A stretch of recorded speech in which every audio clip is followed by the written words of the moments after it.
Bismillahirrahmanirrahim. Assalamualaikum warahmatullahi wabarakatuh. Saya Ulfa Yuhanifah, NIM 1903314, Prodi Pendidikan Fisika, pada mata kuliah pembelajaran fisika berbasis teknologi bencana dengan dosen pengampu Bapak Faro Razi, MSI PhD. Pada kesempatan kali ini kita akan membahas tentang konten kebencanaan pada materi pemanasan global dengan indikator pencapaian 3.12.1, yaitu menjelaskan pengertian dari pemanasan global. Kemudian indikator yang kedua, 3.12.2, yaitu memberikan contoh persoalan pemanasan global dalam kehidupan sehari-hari. Selanjutnya, kita harus mengetahui terlebih dahulu apa itu pemanasan global. Pemanasan global dikenal dengan global warming, merupakan suatu bentuk ketidakseimbangan ekosistem di bumi akibat terjadinya proses peningkatan suhu rata-rata atmosfer, laut, dan juga daratan di bumi. Global warming merupakan suatu proses yang ditandai dengan naiknya suhu atmosfer, laut, dan juga daratan. Nah, sekedar informasi, suhu rata-rata global pada permukaan bumi telah melonjak 0,74 plus minus 0,18 derajat Celcius, atau dalam rentang Fahrenheit 1,33 plus minus 0,32 derajat Fahrenheit dalam 100 tahun terakhir. Nah, sebagian besar peningkatan suhu rata-rata global sejak pertengahan abad ke-20 kemungkinan besar disebabkan oleh meningkatnya konsentrasi gas-gas rumah kaca akibat aktivitas manusia, berdasarkan sumber dari Environmental Panel on Climate Change atau IPCC. Perlu juga kita mengetahui bahwasannya penyebab dari pemanasan global ini dalam skala besar yang pertama yaitu energi listrik. Kemudian adanya populasi. Populasi manusia kian meningkat beriringan dengan peningkatan penggunaan sumber daya manusia. Kemudian, ada yang ditimbulkan atas kerugian pada lahan hijau. Lahan hijau sebagai penghasil oksigen telah berganti menjadi lahan industri. Dan terakhir yaitu industri. Industri merupakan salah satu bentuk penyebab pemanasan global terbesar.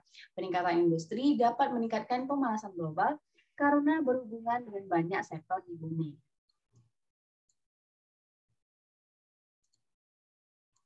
Nah, berbagai akibat dari pemanasan global tentunya bersifat negatif dan kontraproduktif terhadap manusia beserta keanekaragaman hayati yang ada di bumi. Namun, sedikit sekali dampak positif dari pemanasan global. Dampak dari pemanasan global ini, para ilmuwan telah mengkaji bahwa menggunakan komputer dari temperatur, pola resistivitas, dan sirkulasi atmosfer untuk mempelajari pemanasan global. Nah, berdasarkan model tersebut, para ilmuwan telah membuat beberapa perkiraan mengenai dampak dari pemanasan global terhadap cuaca, tinggi permukaan air laut, pantai, pertanian, kehidupan hewan liar, dan bahkan menimbulkan pada kesehatan manusia. Tentunya kita akan membahas yaitu indikator yang kedua, yaitu contoh persoalan dari pemanasan global pada kehidupan sehari-hari. Nah, persoalan permasalahan ini mulai sering ditemui di sekitaran kita. Hampir semua sektor di bumi telah menjadi ancaman dari pemanasan global. Naik hujan, deras, dan juga badai. Berdasarkan dilansir dari kontan.co.id di Jakarta, saat ini periode badai lebih lama ketika tiba di daratan dibandingkan pada masa lalu. Akibatnya, dilansir dari AP, dampak kerusakan badai ditimbulkan di daratan pun jauh lebih besar. Pada permasalahan berikutnya yaitu adalah banjir.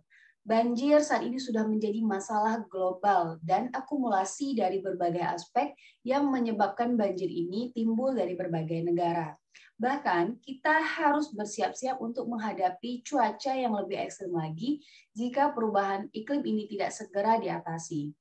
Banjir dalam skala besar adalah efek dari pemanasan global yang penyebab utamanya adalah naiknya permukaan laut. Berdasarkan UNEP juga menambahkan bahwa masalah ini terjadi karena pola cuaca yang begitu ekstrim yang disebabkan efek jangka panjang dari pemanasan global. Selain itu, pemanasan global ini membuat curah hujan meningkat, suhu bumi menjadi panas, dan menyebabkan lebih banyak air yang menguap, kemudian membentuk awan. Suhu udara yang lebih panas membuat udara bisa menahan uap air lebih banyak. Masalah ini terjadi karena pola cuaca ekstrim yang disebabkan efek jangka panjang dari adanya pemanasan global. Pola cuaca ekstrim menyebabkan dua hal utama. Yang pertama yaitu hujan yang terus-menerus dan mencairnya gunung es di kutub. Selanjutnya, masalah kebakaran. Kebakaran sering kita temui baik di sekitaran kita maupun di wilayah perkebunan ataupun di wilayah hutan. Berdasarkan contoh yang saya dapatkan yaitu kebakaran hutan di Sumatera pada tahun 2019 berdasarkan sumber dari merdeka.com. Adanya kebakaran hutan ini tak luput dari dampak yang ditimbulkan dari pemanasan global, yang dimana kenaikan suhu bumi akibat pemanasan global disebutkan oleh banyak ahli sebagai faktor penyebab kebakaran menjadi sangat besar dan sulit terkendali, khususnya ketika terjadi di area gambut dan wilayah dengan suhu tinggi. Di Indonesia, kebakaran hutan merupakan hal yang terjadi setiap tahun, setidaknya dalam 10 tahun terakhir.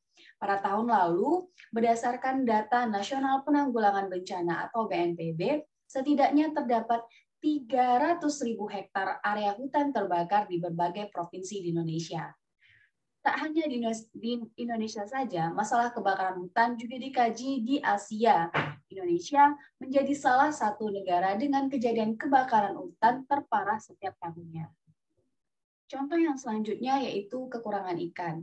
Mungkin Indonesia terkenal sebagai negara berkepulauan dengan ribuan bahkan miliaran jumlah ikan. Namun, hal ini menjadi satu masalah pokok ketika pemanasan global hadir di Indonesia.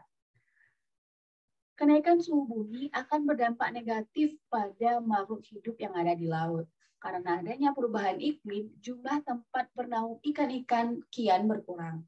Akan semakin sulit bagi mereka untuk menemukan makanannya. Bahkan, kenaikan suhu 0,5 derajat Celcius bisa menyebabkan kematian 80%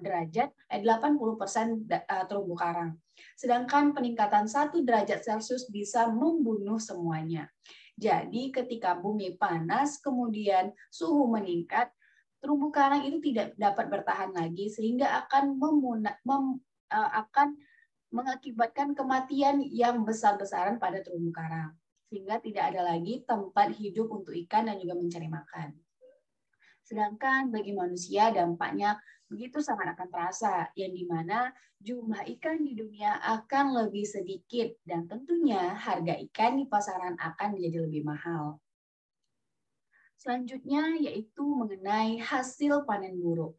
Informasi mengenai hasil panen buruk ini sering terjadi atau sering kita dengar di lingkungan sekitar kita, bahkan di lingkungan rumah kita. Nah, 1% dari total daratan di bumi ini telah menjadi zona panas atau hot zones, layaknya di Gurun Sahara. Diperkirakan bahwa dampak dari perubahan iklim pada tahun 50 ke depan akan menjadikan 1/5 dari total daratan di bumi menjadi zona panas. Temperatur global dalam 50 tahun terakhir akan melambung tinggi lebih cepat daripada 6.000 terakhir. Nah, semakin melimpahnya eksistensi zona panas di bumi tersebut, dan juga bahaya itu dikenal dengan nama climate change migration atau migrasi perubahan iklim. Akan sulit bercocok tanam di kondisi panas seperti ini. Contohnya yaitu gagal panen di perkebunan pada tahun 2019. Berdasarkan sumber dari JPOFM Indonesia. Selanjutnya yaitu permasalahan bumi yang kian panas. Akhir-akhir ini kita merasakan begitu panasnya wilayah di sekitaran kita. Bahkan panas yang kita rasakan sudah tidak seperti panas yang biasanya kita rasakan, yaitu karena peningkatan suhu di bumi. Nah, beberapa hari belakangan masyarakat mengeluhkan panasnya suhu siang hari dan suasana yang menjadi sangat gerah. Berdasarkan info dari Badan Meteorologi dan Klimatologi dan Geofisika, menjelaskan bahwa suasana terik umumnya disebabkan oleh suhu udara yang tinggi dan disertai oleh kelembapan udara yang rendah, terutama terjadi pada kondisi langit cerah dan kurangnya awan, sehingga pancaran dari sinar matahari langsung lebih banyak diteruskan ke permukaan bumi. Nah, berkurangnya tutupan awan, terutama di wilayah Indonesia bagian selatan, pada bulan-bulan ini disebabkan wilayah ini tengah berada pada masa transisi dari musim hujan menuju ke musim kemarau. Nah, pada kondisi kita yang berada di Kota Padang, mungkin kita merasakan juga adanya peningkatan suhu panas. Itulah tadi beberapa pembahasan mengenai apa itu pemanasan global, dampak yang ditimbulkan dari pemanasan global, dan contoh-contoh dari pemanasan global yang terjadi di sekitaran kita. Nah, apa tugas kita sebagai manusia? Terima kasih kita telah menjaga bumi kita dengan menjaga sumber daya alam seperti penghematan energi dan konservasi lahan serta flora dan fauna. Kemudian kita bisa melaksanakan reboisasi atau penanaman pohon untuk membuat lahan hijau yang baru. Dan yang terakhir yaitu mengurangi penggunaan bahan-bahan industri demi menjaga keutuhan bumi kita untuk hidup yang lebih baik lagi. Mungkin itu saja dari saya atas pembahasan dan juga pemaparan tentang materi pemanasan global sebagai bentuk konten kebencanaan dalam fisika. Saya Ulfa Yunifah pamit undur diri. Terima kasih. Wassalamualaikum warahmatullahi wabarakatuh.